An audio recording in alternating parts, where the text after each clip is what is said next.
Michée, chapitre 6, verset 8. Ô homme, on t'a fait connaître ce qui est bien, et ce que l'Éternel demande de toi, c'est que tu pratiques la justice, et que tu aimes la miséricorde, et que tu marches humblement avec ton Dieu. Si nous sommes vraiment chrétiens, notre plus grand souci doit être comment accomplir ce qui est bon aux yeux de Dieu. Le bien avant tout, c'est ce qui est bon selon Dieu. Dieu se réjouit de ce qui est fait vivre. Lorsqu'il créa le monde et y plaça des êtres vivants, il est dit à chaque étape, Dieu vit que cela était bon. Créer la vie, préserver la vie ou ressusciter ce qui est en train de mourir, voilà ce qui est bon pour Dieu.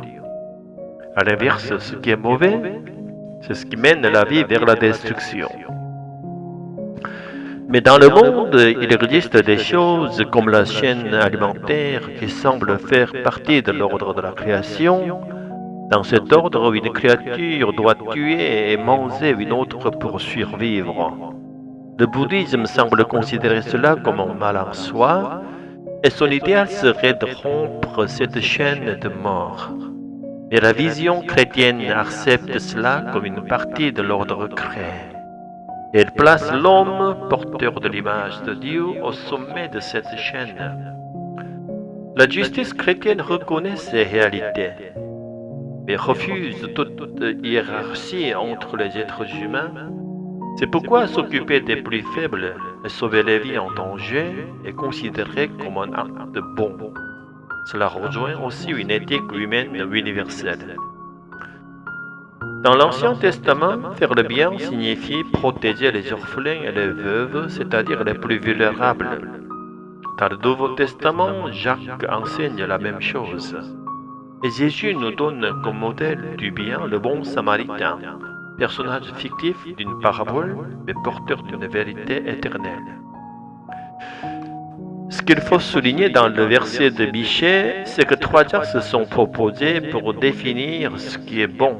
Pratiquer la justice, aimer la miséricorde, marcher humblement avec Dieu, suivre sa direction. Et pourtant, il n'est pas dit explicitement protège les faibles.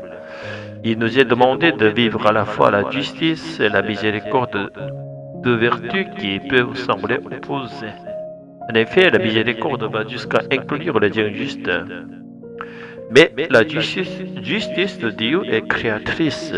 Elle ne se contente pas d'accepter l'injuste ou le faible, mais elle le transforme en juste, en fort, en celui qui peut aider les autres. C'est cette grâce de Dieu qui nous permet de devenir nous-mêmes de bons samaritains. Car si nous ne sommes pas nous-mêmes justes, comment la justice pourrait-elle venir de nous? Et si nous n'avons aucun pouvoir, comment pourrions-nous exercer la miséricorde? C'est seulement ceux qui sont guidés par l'Esprit de Dieu qui peuvent vivre la justice et la miséricorde. Le seul vrai bon samaritain, c'est Jésus lui-même. Et étant guidé par Jésus dans sa conduite et par son esprit, que nous pouvons être transformés en nouveaux bons samaritains. Non par nos efforts ou nos résolutions religieuses, que nous pouvons être transformés en nouveaux bons samaritains. Essayer de le devenir par nous-mêmes, c'est réduire l'évangile à un simple message moral ou légaliste.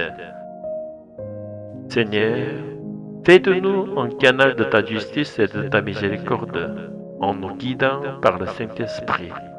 Que ta vie coule en nous et à travers nous. Amen.